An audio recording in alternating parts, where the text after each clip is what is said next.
still exploring the OCS system. And one of the ways I like to learn games is I like to just make up situations using the units provided with the game, but then I just kind of make up situations to practice, for example, combat and learning, things like that. So what I like to do is I have a bunch of books that I research with a list of units that participated on the Eastern Front, things like that. So I thought I would just kind of throw things together in a mishmash of a video as I learn the system. I have some great resources now, thanks to some replies on my previous video. So I've been poring over information on those. I have a problem with some stuff that I super glued earlier. Decided to stick to my table, so that's not going to be fun. That's what I get for not laying it on its side, I guess. So yeah, we should have a lot of fun with this. And basically, I'm just going to set up. It's not going to be the best. It's not really a tutorial on how to play. I'm just going to like try some combat examples and see how they work. Wow, this thing is not going to come off. Okay, we're back. I've changed the map up just a little bit. So like I was saying, I have a lot of good resources now, and I actually found a walkthrough for the entire tutorial scenario here. So I'm going to be following that walkthrough, and then I'm going to try it on my own. But before then, I want to make sure I get a grasp of how the system works. So I've set up this, a couple pretend scenarios here. We have the 17th Infantry Division with some artillery support. And we'll just say, they're trying to clear the woods here of this of the Soviet infantry division here. And I just want to see how the combat works. And I know it may look unfair, but let's just say that's their objective. And they've been tasked with clearing out these light woods here. And the cool part is you can go in, and if you really do some research, like you can learn about things. For example, what do you know about the 17th Infantry Division on the Eastern Front and some of the things about its history? This town, we'll say the artillery is based in this town, maybe on the outside of Dukovshchina here, which is a great town name, Dukovshchina, great name. But if you do a little bit of research, you can see how accurate these games are. For example, the 17th Infantry Division was formed in Nuremberg from the 21st Regiment Reichswehr. It was formed in 1934, 1935.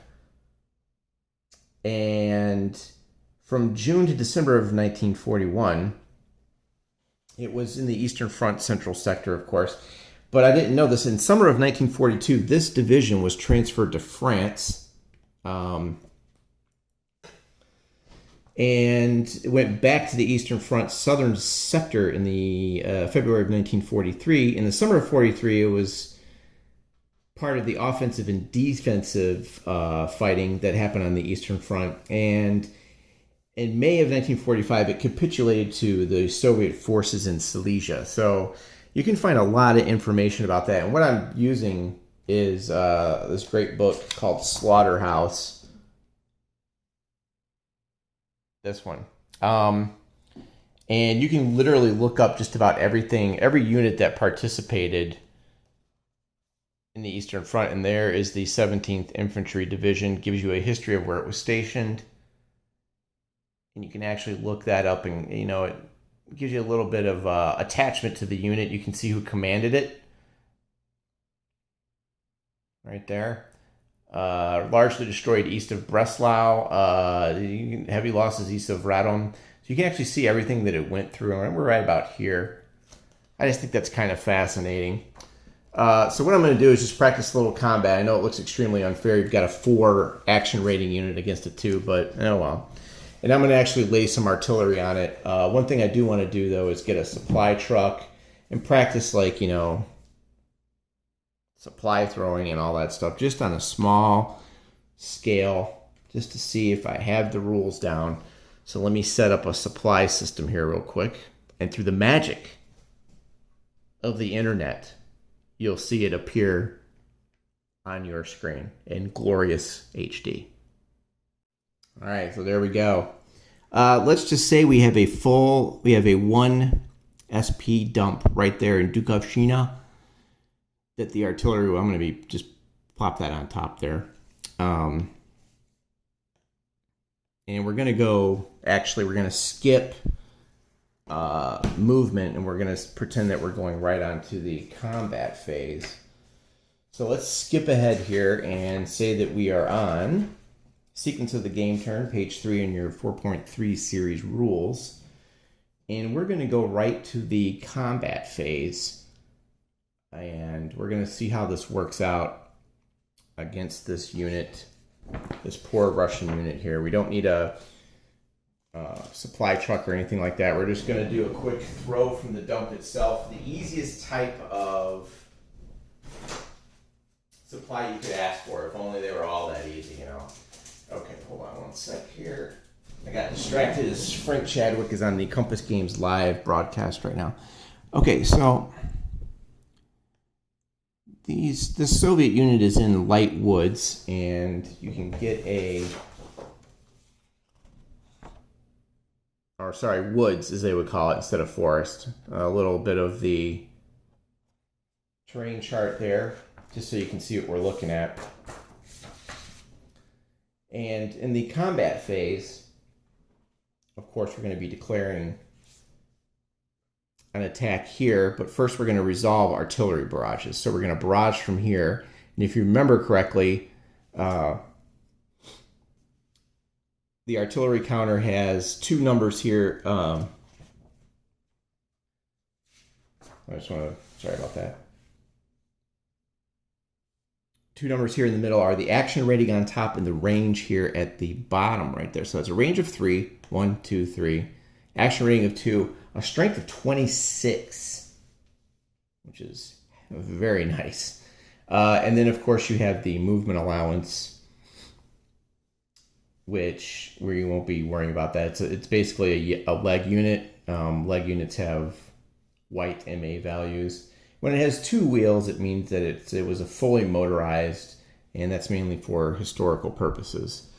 Okay, so let's go through the steps here, and I'm going to try to do this and make sure I get it right.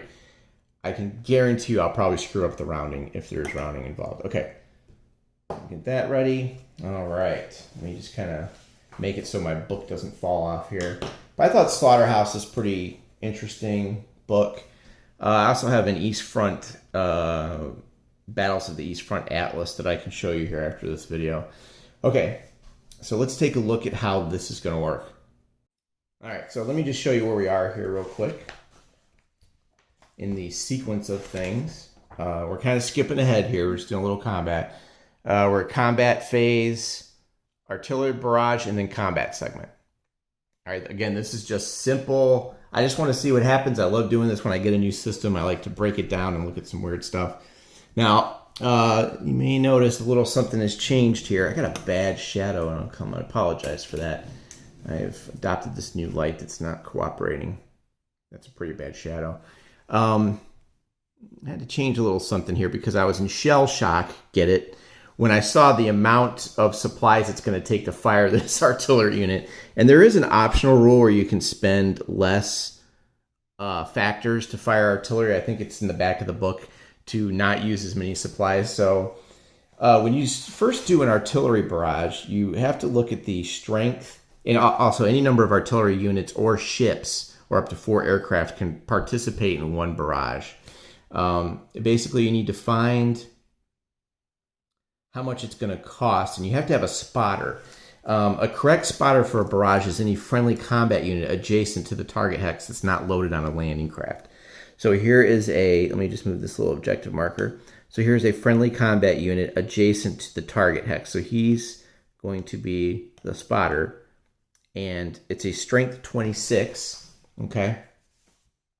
And it takes at least 1 point to get on the table before the shift, so you can't do a 0-point barrage. So you're going to look here, and this is what kind of knocked my socks off. I wasn't expecting this. I had to kind of cheat a little bit and adjust the how much supply I had there.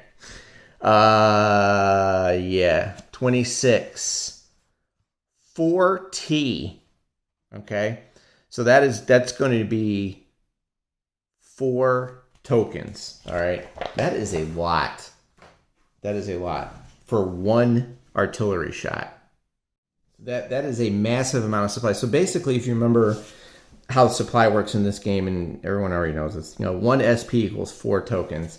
So that will literally cost me an entire SP. So I would take this dump in. I don't have one. Flip it over to the one side, and that is very expensive. Okay, so again, as I try these things out, I start to learn stuff, and wow, that's expensive. I'm still kind of stunned by that. So an entire SP spent just to lay down a barrage here. Let's hope it's worth it. The defending player, or the target player, picks the terrain. Here, he's only got one choice, of course. I guess what they're saying is if you're in here, you could, you might have something like here, for example. You'll pick the one for the column shift. That would be best for you. Okay, so you would pay your supply, and then let me make sure that I read. If you remember correctly, what makes a combat unit is basically that's any ground unit with a combat strength, and that's your combat units. And this is your very basic. This is a 20 strength, the 17th Infantry Division. 20 strength and a 3 movement allowance. And then, of course, you can go into move mode. If you flip that over, it becomes a 10 and a 5 movement. So we're not doing that right now. And this is a tough unit. It's 4 RE, so this is a huge mismatch, but I just want to see what happens. So we're just going to take a look at that and see how that works. Okay, back to our barrages. So it's important to remember too that supply for a multi-unit barrage must come from the same HQ or from the same supply dump if no HQ is used. So how I can afford, obviously he's right on top of the supply dump, so there's no problem getting him supply. Barrages can never be made using internal stocks, so just a heads up on that. All right, basically we're going to pay that supply cost, and if you cannot, you don't execute the barrage. It's as simple as that. All right, we have our spotter, and we will use the barrage table to get our final results here. The targeted player picks the terrain to be used for possible shifts. He also selects which combat units in the stack will absorb any resulting one-step losses. This is an RE2 unit, so of course that's the only unit in there, so it's going to have to take that barrage. Okay, so we're looking at forest, and now I just have to get the terrain effects chart to see what kind of terrain we're in, and then we'll make our die roll and see. I'll show you how this works out. You have to check for density in the hex of how big the unit is, right? So we have a density 2, and you have to check for terrains for the shifts before you make the final roll. Now you can also barrage facilities, which I think is pretty cool. So you can try to crumble buildings and things like that. All right, so let me just get this ready for y'all. All right, so the first thing you do is you look up the type of combat line you'll be using. It's in the woods. So we'll be using the close combat line here. Okay. All right. That's easily settled. And then you check the REs to see for column shifts. Density shifts. Let's see if I can get this on camera. Let me pull this out. There we go. Density shifts are going to be greater than 1 RE up to 3. Remember, a blue line, I believe, can only be applied once. Oh, no, that's down here. Okay. So we have a no shift due to the density. Okay, then we go down here to additional shifts. Left 1 for a close or very close terrain hex. Use all lines which apply, but a line can only be applied once. Okay. So we're going to be shifting it left. All right. So when you look at the barrage table, we were all the way here. We're going to be shifting it left and rolling some dice. And let's see what happens. It is 2 dice. Roll once for each hex. Owner's choice of unit which take the step loss exception. No choice for targeted ship. which we don't have to really worry about. And then it kind of tells you here what the results mean. Okay, and that's pretty much how you look that up. So let me just double check while I go through this to make sure there's no weird column shifts that I need to know about. So it's pretty much find the terrain, check the density. Well, first you do your strength, then you check the density in the terrain, then you apply your column shift, and we're going to be going left 1 for the close terrain.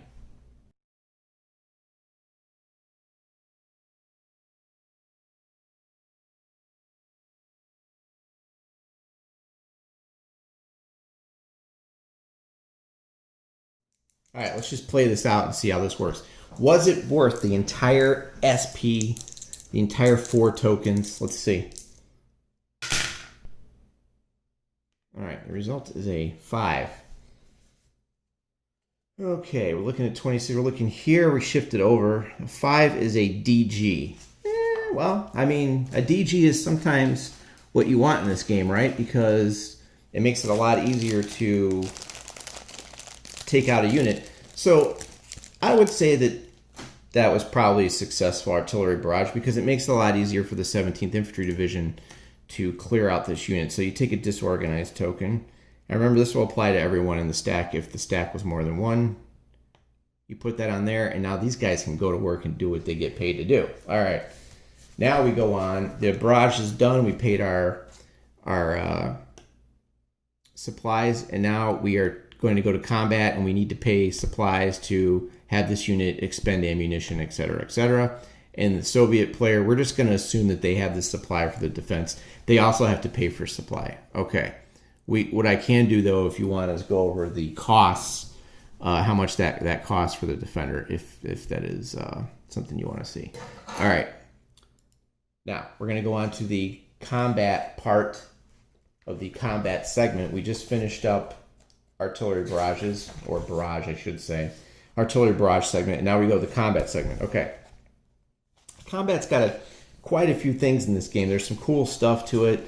There's a chance for surprise, and there's a whole sequence on page 14 of the 4.3 rules that you have to go through. I've been reading this over, and I think maybe I've got it down. We'll see. All right. Let me just go over some of the things here. The attacker announces the attacking hex and the defending hex. Both sides put their involved combat units in the supply by expending SP according to the supply table or by expending internal stocks. All right, we're going to look at the supply table and we're going to figure out how much that costs. And this is the one thing I was not prepared for. I forgot to get the supply table ready. Yeah, leave it up to me. All right, let me just get that ready for you guys. Okay, so the supply table's here. The attacker's going to pay 1 T per attacking step. Yeah! Woo! Wow. Okay, so 4. Guess what? We are going to use up all of our supplies. And there's the German summer offensive. And out of supply. All right. Wow. All right. The defender is going to use 2 T per combat. We're just going to pretend that basically if it's 1 RE or less on defense, the cost is it's 1 T. So, wow. Okay, we just burned through an entire supply dump on an artillery barrage and an attack. Now that I saw that, I'm thinking to myself, like, man, that's expensive. Okay, no wonder you don't see a lot of attacks happening in some of these YouTube videos. All right, so he's DG'd. I guess I should probably discuss what disorganized does. And I'll just read that straight out of the book in case people don't want to look it up. It's actually called Disorganized Mode. It's actually a mode. And basically, the way they explain it is as follows. Of course, I mean, naturally, it's an involuntary mode. It's an adverse result of combat. Mark this mode with a DG marker and keep the existing unit orientation toward move or combat. Okay. orientation, they mean, you know, is it flipped for movement or combat? Of course, it's combat right now. And you remove a DG marker from the phasing units during the cleanup phase. The units are now in combat or move mode. There's a few ways to enter disorganized mode. It's a resultant barrage, like we just did. They retreat 2 or more hexes. They retreat into an enemy ZOC, zone of control. At the moment any of the DG triggers occurs, all units in the hex, even those not involved, change to disorganized.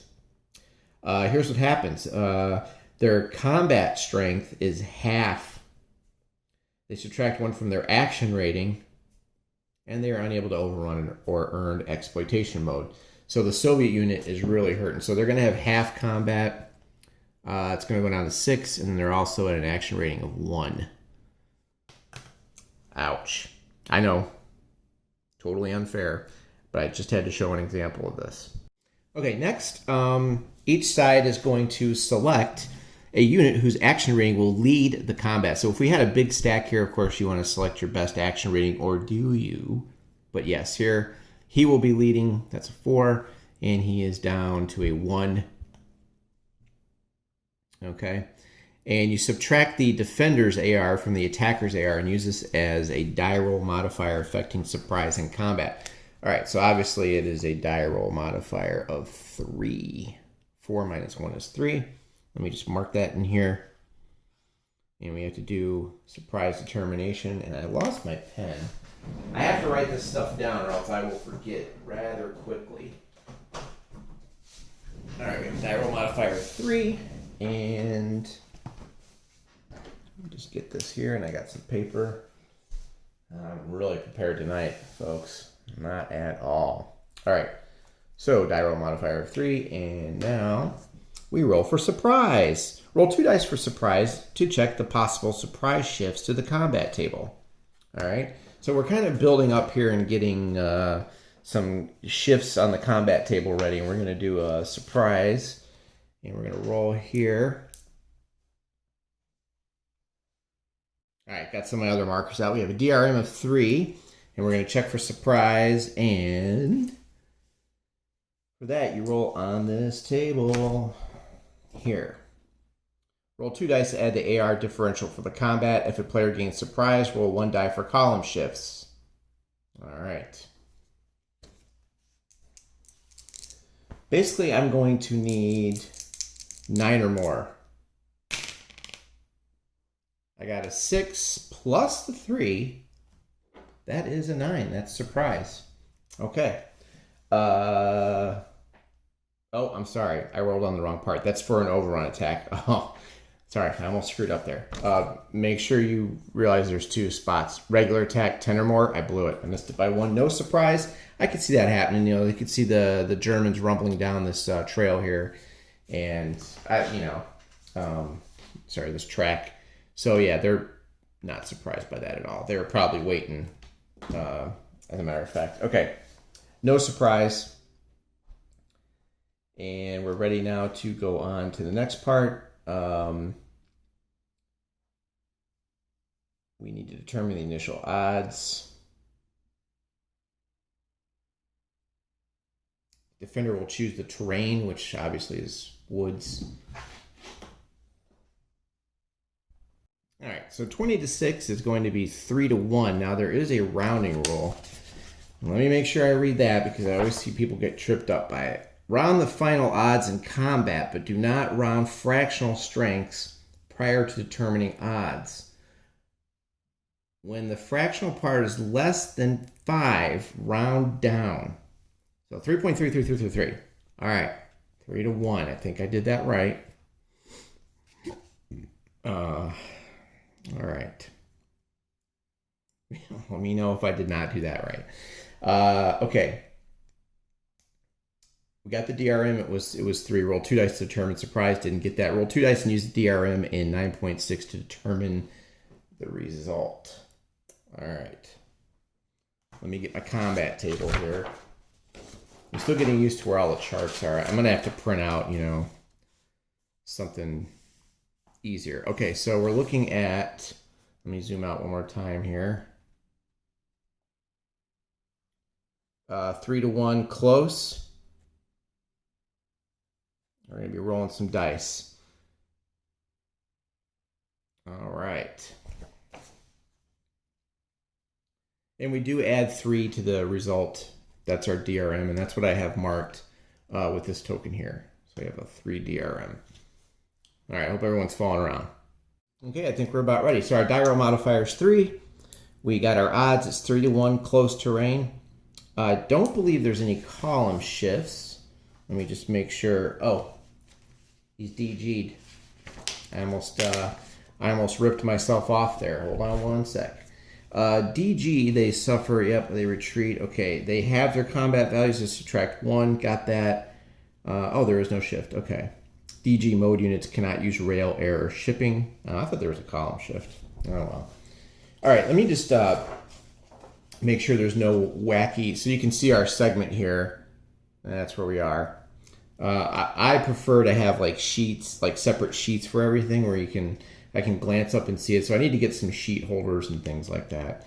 I don't think there's any other combat shifts, if I'm not mistaken. Let me just make sure everyone's in supply. There's nothing weird going on there. Okay. They should have a list of those somewhere. Now we're going to be getting some funky results here. So we're going to be rolling 2 dice and adding 3 against a DG unit. I guess the DG comes in where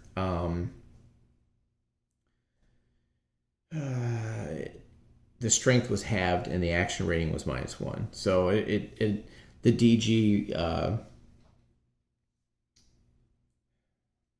man, I'm at a loss for words. I got to stop doing this stuff after I work. I swear to God, it just drains me. I think Kev Sharp had a video up recently or a question like, why don't you game during the week or something? And I'm just brain dead, you know?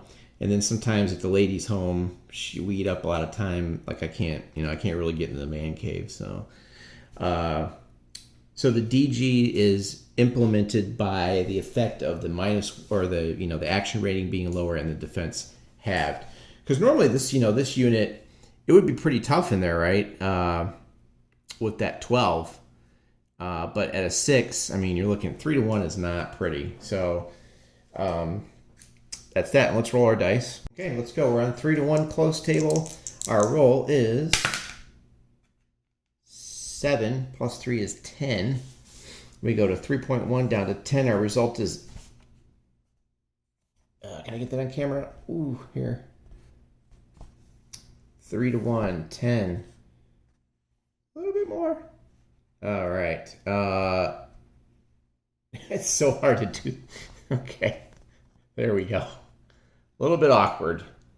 Just get that up there. I'm trying not to zoom out. All right. Okay. A01DL10. Okay. Now, some of you are probably wondering, the hell does that mean? All right. I will read this off here so we can see what that represents. And luckily, that's right above when you fold out the combat chart. The stuff you need to see is it's like right above it there. See it? Okay. 3-1, 10. We're looking at attacker option number retreat or step loss option. If the attacker takes his option as a retreat, void any exploitation result. The defender can ignore his options if the attacker chooses to use an option to retreat or if the attacker is destroyed. Well, I'm not going to retreat. So it's attacker option and the number. Looks like I'm going to lose a step. So the attacker has the option to retreat or take a step loss. Well, I'm not going to retreat. Okay, obviously. The defender is going to lose the appropriate number of steps, which is 1, and they also have an option to retreat or step loss. So I'm going to take a step loss here, and I think I just wiped him out. No, I did not. Okay. Wow, I'm actually kind of surprised at how crappy that turned out to be. That close terrain, man. Not cool. So DL option 1. Defender loses 1 step, has the option to retreat or take another step loss. Of course, he's not going to take another step loss, so he's probably going to end up retreating. All right, let's mark this. So as you remember correctly, let me get my step loss counters. All right, so let's get these marked. Let me find my ones here real quick. Wow, that didn't work out quite like I thought it would. So even when I set it up, I still took some damage. Okay, so I'm going to take the option to do a step loss. Remember, they go underneath the intended victim. I'm going to put here, step loss.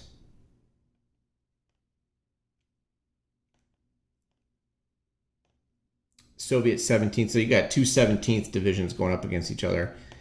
And now he must also retreat. So he did get mauled, but he's not out. He's not out. He's not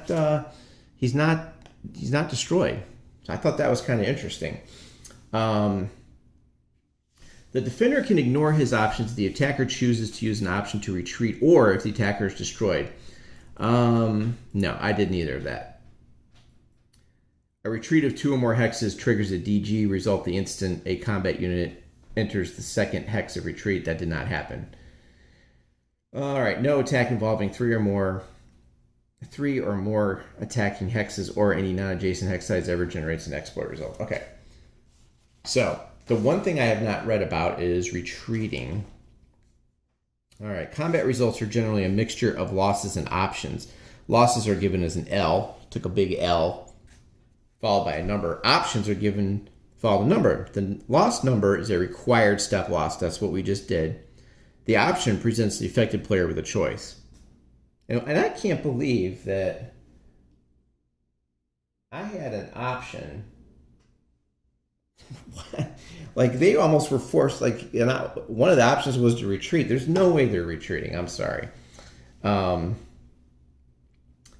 attacker always goes first, executing his combat result before the defender, and that's what I did. I took the step loss. I've decided to take the step loss. The reason that happens is because what the attacker picks is going to branch off and determine what you can pick as the defender. So I fulfilled it, and now we look at retreats. And remember that during combat, the AR unit must lose the first step. So if I was stacked with another unit here, the unit that I picked to use the action rating with must take the first step on their side. But since there's only one unit here, so I don't know, was that worth 2 SPs, that attack? I expended, well, I mean, maybe it was because the artillery did get me the DG result, but damn, that's a lot of supplies. And man, looking at that, like, that's a lot of supply. It seems like your offensive options are going to be very limited. All right, let's read up on retreating because that's what we just got. A multi-unit missing one or more halves its combat strength when it attacks. This unit is effectively, as a combat unit, it's been neutered. It's DG'd and it took a step loss. But remember, the DG counter is going to get cleared later. A multi-steps division's current RE size is the unit's printed RE size minus the step it has lost. Option results that are not taken as step losses must be taken as retreat. All units involved must retreat a number of hexes equal to the remaining option result. And that is where we got 3-1, close. It could have been the forest too, I don't know. Option 1, well, I'm not going to take another step loss, of course. I'm going to retreat 1. Must retreat the number of hexes equal to the result. The retreat must end the full distance from the hex. Retreat path does not have to be a straight line. It can zigzag. Well, it's one unit. So,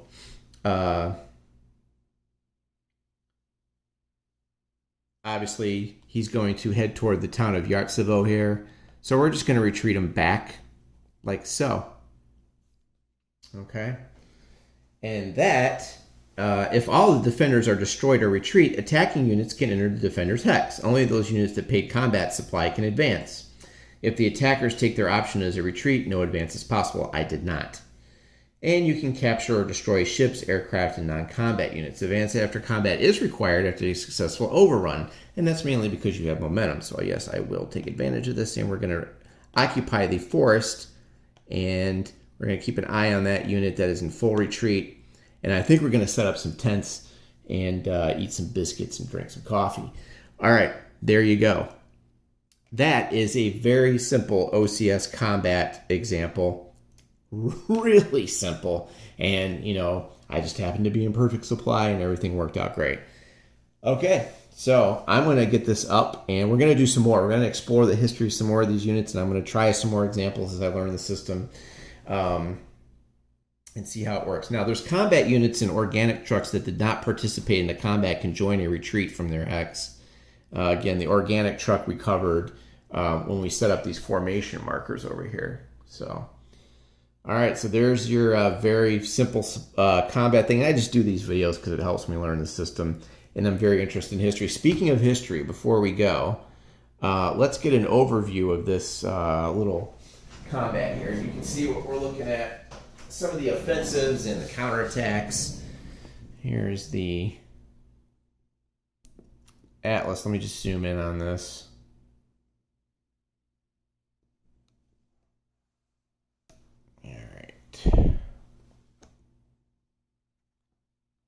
And you can see right there is Smolensk here.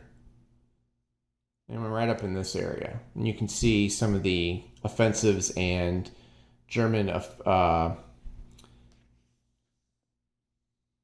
offensive and Russian retreat and pockets that were formed. And I think we have a date on this, the map 11, that is 1st through the 15th of July, 1941. Right in there. Got some panzer divisions listed. You can see some of the activity going on. I think we're just right, what are we, up and left here? Up and right, so we're right up in this area. That's where that just took place. All right, and this book is the, it's mammoth. This book is the Atlas of the Eastern Front. Covers just about every battle. Must have. All right, so I don't want to bore you anymore with that stuff. That's going to do it, and I got the weekend coming up, but I do have a gaming guest coming over, so we're going to be playing some simpler stuff. I'm trying to get him into wargaming, but I don't know if it'll work.